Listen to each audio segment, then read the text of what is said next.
not a new term for any of us. Some see it as a path, and some see it as a key to success. And then there are these others who believe that knowledge, if not put to practice, loses its purpose. A decade ago, when I was actually navigating to switch my career from a highly paid corporate job, I've had an eye-opening experience. An experience that actually gave me an absolutely new perspective on both knowledge and its purpose. My house help used to come with a daughter who must have been 10, 12 years old at that time. It bothered me to see her coming to work every day instead of going to the school.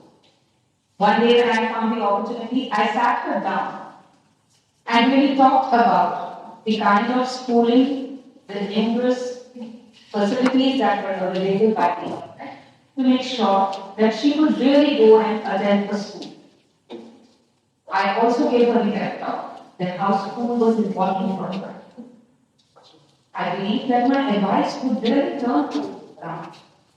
And believe me, that night, I slept with a lot of satisfaction believing that I'm going to be making a positive change in someone else's life. The next day, to my dismay, let alone feeling enlightened, the anger in my headstone indicated that I had touched the wrong part. How could you do this to me? How could you just feed these unrealistic ideas in my daughter's head? She yelled at me, and I realized that it was not the mother who was really shouting at me. It was the breadwinner of a family of 14 people who was crying out aloud for help. While this experience made me committed to work to make sure that education is accessible for every child in this country, especially the girls. This incident also made me clarify that what a crucial role support system plays in women's life, especially in her early years, when she's navigating to make a better life, starting from basic education. The young girl had all the resources, I gave her the information. But she could not really go. Despite of being free, she could not really go to the school. There has been so many advancements and talks around equality. But still, young girls around every corner in the world still faces numerous amount of challenges. I mean, what are we actually looking at? Various studies have shown us that how educated girls are more capacitated to deal with social evils like child abuse, early marriages, domestic violence. Education also ensures and gives them better prospects on creating jobs and making them subsequently financially independent. How terrible it was for that girl not to be able to pursue her career for a better life. Why? Because she didn't have the resources. She didn't have the support system. And that incident has stuck in me. It has made me strive more to make sure that I am creating a support system for all the women around. Hi, I'm Poornima, and I'm a qualified accounting, financial, and organizational development professional. I have turned into a sociologist. I also hold a top management position with an international non-profit called Room to Reach India that works for providing education to children. I owe a great deal of success of my journey to the support system that I have got. I was born in a very conservative family in Haryana, a state which many of you would know that has the highest cases of female feticide. I was the first in many ways for my generation, but my mother made sure that I was not the last. I was the first one born in my family, and you could just imagine what my mother would have gone through when she was actually told that the first child she is given birth to is a girl. Yet I was not pressured. I was the first girl child to go and attend the school, a private education. It was my mother's vision that made it possible. She invited both me and my sister to a knowledge saying that you have to actually work and build your career to get a rewarding life. I always saw this unfulfilled dream in her eyes because it is she who wanted to really build a professional career for herself. But probably because of the lack of family support system, she could not do that. And maybe that made her more determined to make sure that she is really giving the wings to dreams of her daughter. Our mothers are mostly our first mentors, role models, teachers. They teach us numerous things. Mine taught me that knowledge is not alone the power. It is only when you put it to practice, that's when it gives you the real power. She also believed that knowledge is the agency for women, an agency that helps you build, identify the goals, and make choices to be able to act upon them. Women and young girls around the world could use this agency in multiple ways. One can use it at an individual level.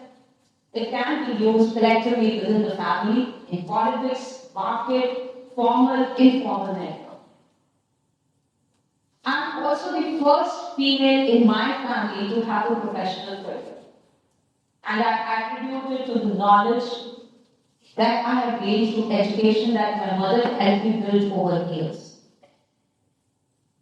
And this is where I stand today. According to Gates' Gender Equality Toolbox, there are three core expressions of any agency.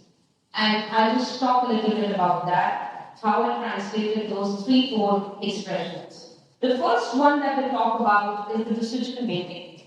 The second one is the leadership. And the third one we'll talk about is collective action. Now, you hear these words, but what it means to you, how you translate them, how you articulate them, how do you really make a narration for yourself? For me, decision making was the practice, exercising the knowledge that I have gained over a period of time.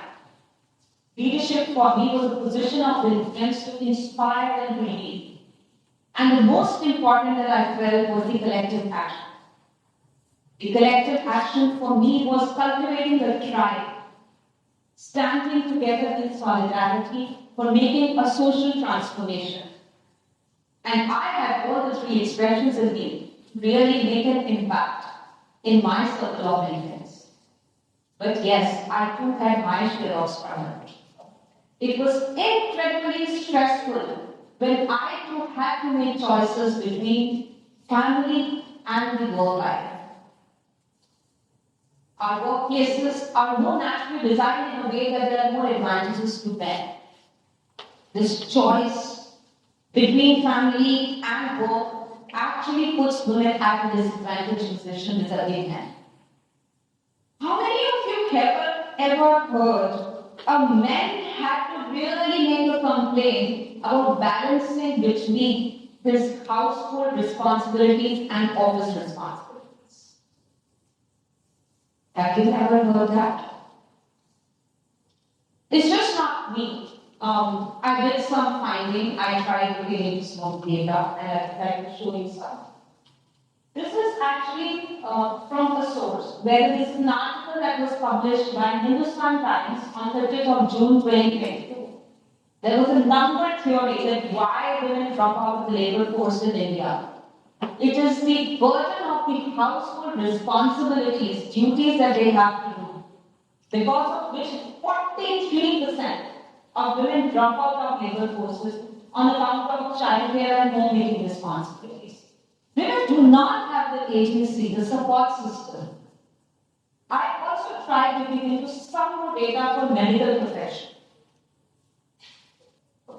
I did this finding. So if you actually look at it, this is another data another article in Times of India, though the data is little old, this is 2016, which is not very old. More women study in medicines, but few practices. This was the title. And this actually shows that 50.6% of medical colleges admissions were there of women in 2014 and 15. However, this number reduced to one-third when it actually came to postgraduate and doctorate level. Only 70% of allopathic doctors in India are women. And you know, out of the 70%, only 6% work in rural India. Experts say that this could be because women even today have to struggle to balance work and family responsibilities. Women in Medicines, published in Indian Journal of Gender Studies, noted that medicine has been a male-dominating profession because it demands long working hours that are disadvantageous to women.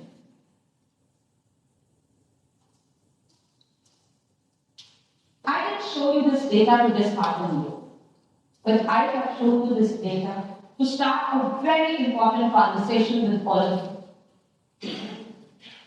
We continue to talk about educating girls, but this data actually shows us that women who are pursuing their education may not hope for a career. They may not have a career. How do we deal with this situation? How do we make sure that actually there are workplaces that are great workplaces that are more conducive for women? How could we really create an ecosystem that is more conducive and women friendly? How could we create equal workplaces? Can we create an ecosystem where no girl has to make a choice between family and her work? We have to find this answer. However, for me, the agency that I define in 3 core expressions, I continue to work on it. The decision making wherein I definitely make a decision to work in the social sector to make sure that education is available for children. I join an organization that envisions that gender equality and literacy gaps could be achieved through educating children. In my position of leadership, I continue to influence the workplaces that I have worked over 2 decades now. And how do you influence? You make sure that these workplaces do have policies, do have an environment wherein women could flourish, they could get promoted, they feel acknowledged, appreciated. And I'm very proud to tell you that for the organization that I work for 2020-22, we have been awarded as India's Great Place to Work for Women.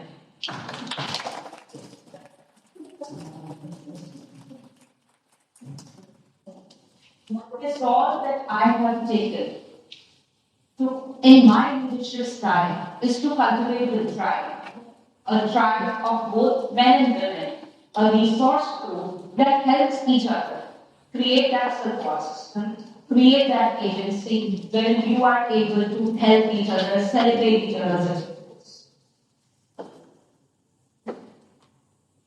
In this entire talk, you must have noticed that this conversation revolved around the girl child. The girl was at the center of every conversation. Purely because we all need to start investing in the bottom of the pyramid to make sure that we are having a generation of women leaders, entrepreneurs, and workers. Thank you.